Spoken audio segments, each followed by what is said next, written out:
Arquitecto, analizándolo o viéndolo de un punto de vista diferente, mm, en un futuro puede caber la posibilidad que el centro de Ica ya no sea cercado de Ica, sino podría ubicarse en otro distrito.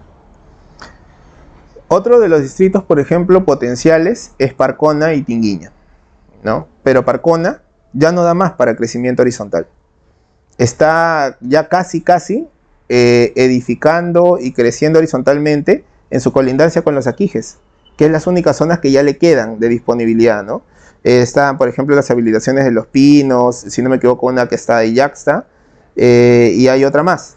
Entonces, ese es, el sector de Orongo es lo único que le queda, ¿no? De crecimiento horizontal.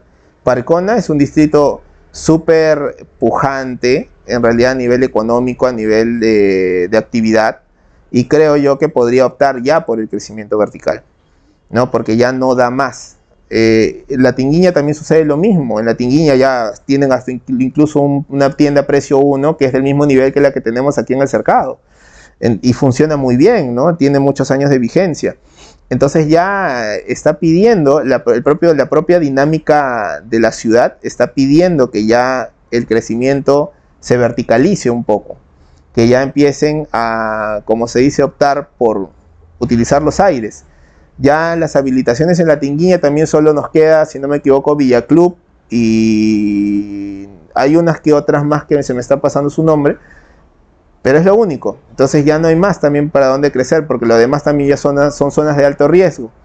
Entonces hay que también ya empezar a actualizar esos planes que ellos tienen como municipalidades y de alguna manera bonificar o establecer bonos en cuanto a altura, densidades, a coeficientes de edificación, para que puedan apostar también por el desarrollo inmobiliario. Porque ¿qué sucede?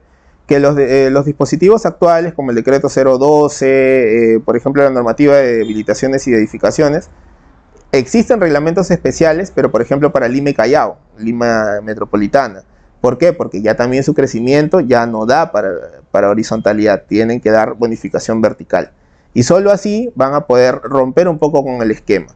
Por ejemplo, también la adquisición o la cuota para una vivienda vertical es alta, ¿no? Entonces, si las municipalidades otorgaran facilidades o alguna también ya empezar a arriesgarse con hacer programas de vivienda de municipal, los famosos Promovis, que muchas no lo hacen por el tema de que no cuentan con predios saneados. El saneamiento es un cáncer, justo lo que mencionabas, es un cáncer para cualquier desarrollo de proyectos, ¿no? A veces se arriesgan a hacer inversiones, a registrar proyectos de inversión y lo principal, no se percatan que el predio no está saneado. De ahí empiezan a saltar algún tipo de casuísticas, algún tipo de problemáticas que impiden el desarrollo de una obra, de un proyecto inmobiliario. Entonces, lo que tendría que hacerse ya es trabajar un poco la cultura de verticalidad, que era lo que hablábamos al inicio, ¿no? Claro, quizá de repente crecer un poco en altura y ya no en extensión, porque ya estamos topados. Así es, y es algo poco a poco que se va a ir desarrollando conforme pasen los años, ¿no?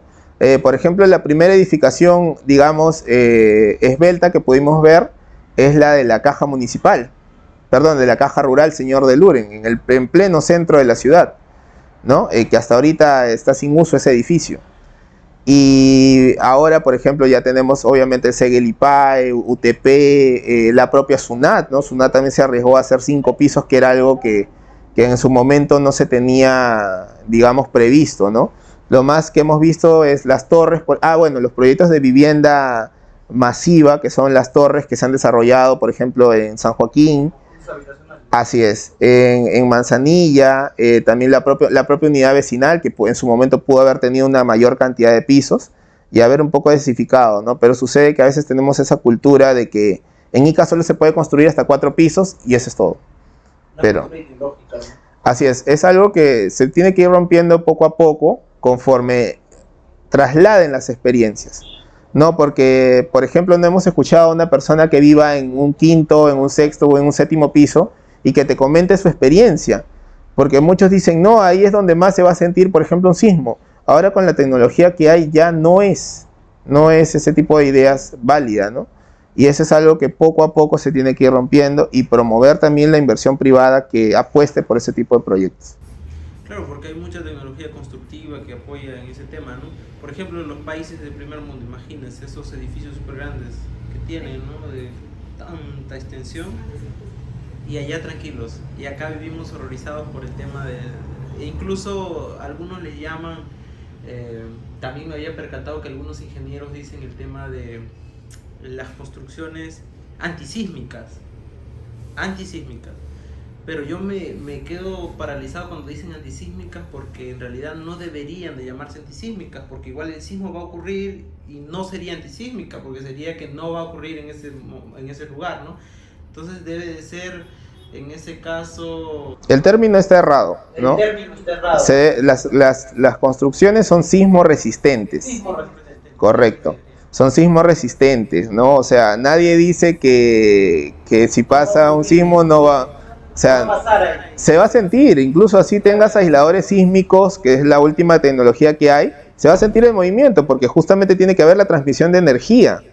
Pero lo que sucede es que ahora la nueva tecnología evita que se puedan generar catástrofes o que pueda haber colapsos, ¿no? Eso es lo que evita. Ya tendría que ser un sismo de magnitudes desproporcionadas como para que pueda suceder algún tipo de... Pero, o sea, es algo que poco a poco se tiene que insertar en la cultura de Ica puntualmente, ¿no? Arquitecto, ¿y cuál sería su visión para mejorar Ica de aquí a algunos años?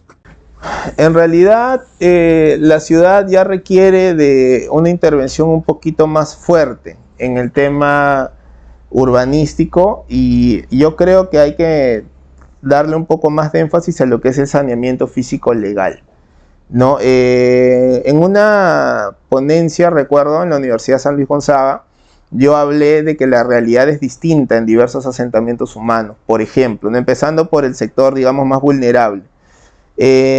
Muchos asentamientos humanos tienen la problemática de que recaen sobre distintos tipos de propiedad, ¿no? Municipal, bienes nacionales o de repente propiedad privada, y no saben cómo sanear, porque lo primero que tocan es la puerta de la municipalidad, y a veces las municipalidades distritales no tienen el tipo o no tienen la logística para poder atender ese tipo de solicitudes. Vuelven a, digamos, pasarle la problemática a la provincial, pero la provincial está saturada también con todas las distritales.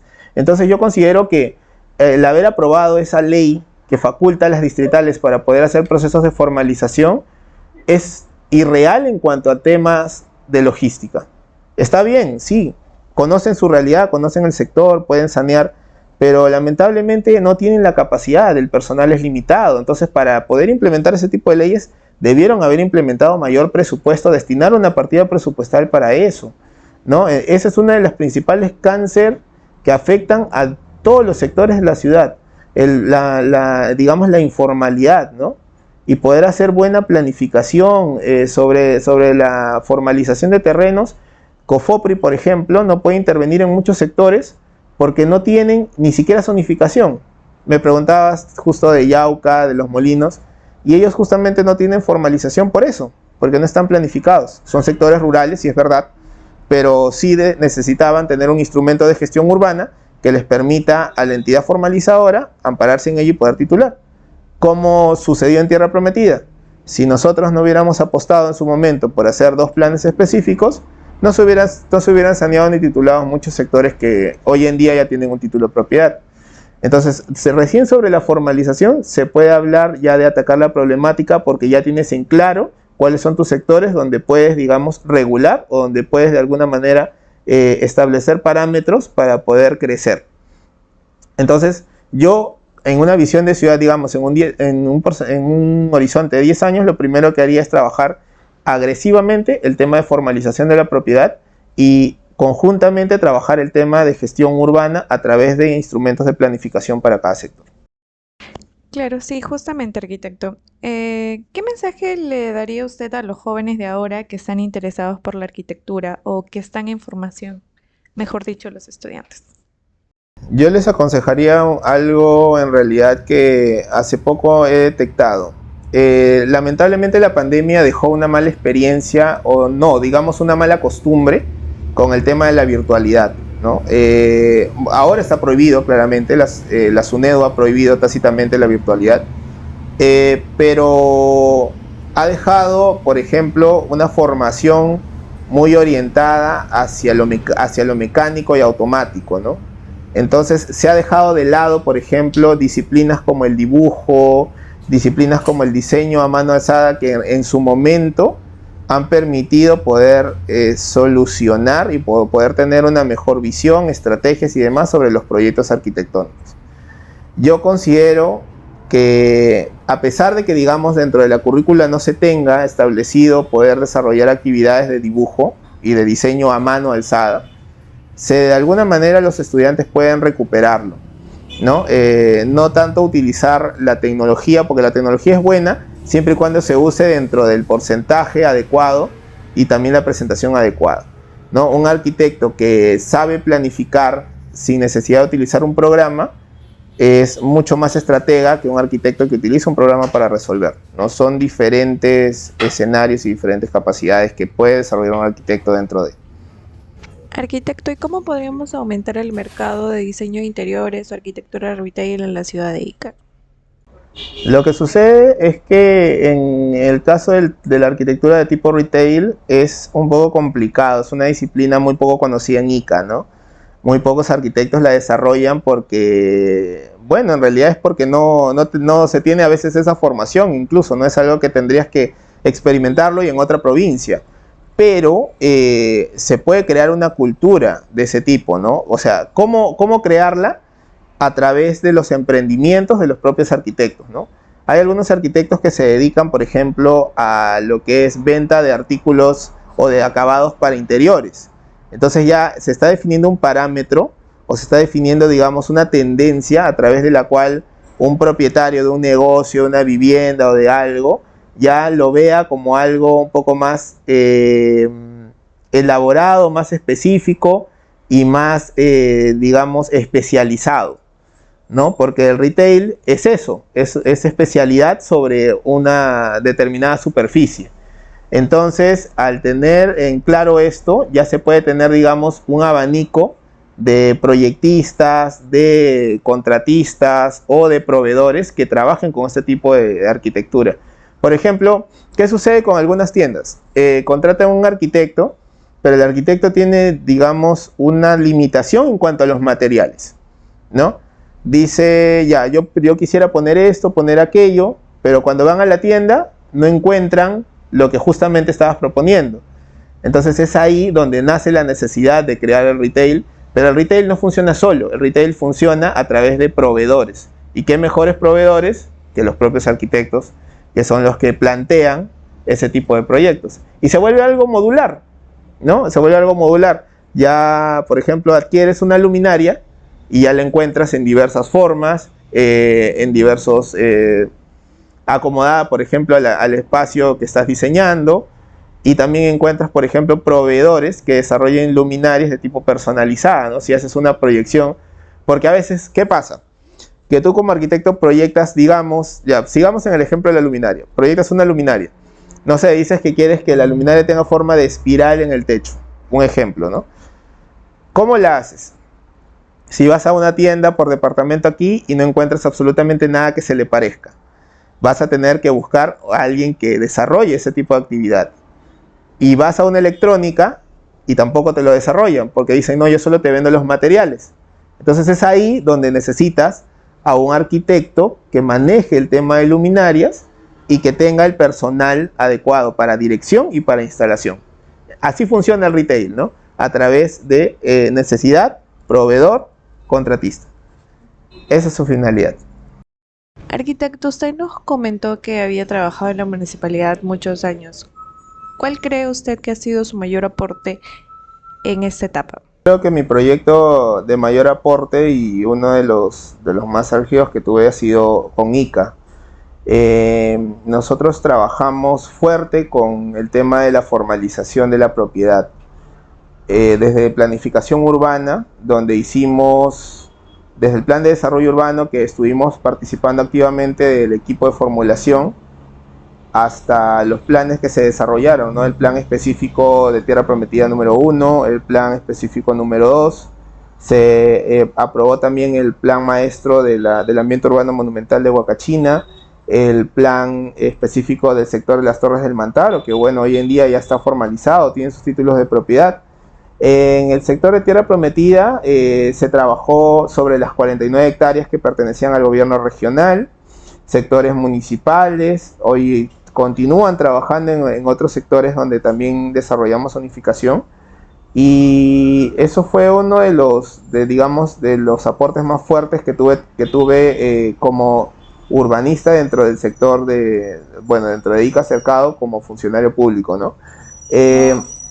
Otro de los aportes, y ya no tanto como arquitecto, sino a nivel profesional, fue romper un poco la burocracia que existió años anteriores dentro de la municipalidad, ¿no? Tratamos de alguna manera de luchar contra la autoconstrucción, la informalidad de la construcción, que eso fue una batalla que hasta ahorita en realidad no se puede acabar, pero que de alguna manera agilizando los procesos administrativos, agilizando la atención, tratando de llegar mucho al usuario, mucho en realidad a los administrados municipales, se pudo llegar un poco mejor y evitamos un poco la informalidad, ¿no?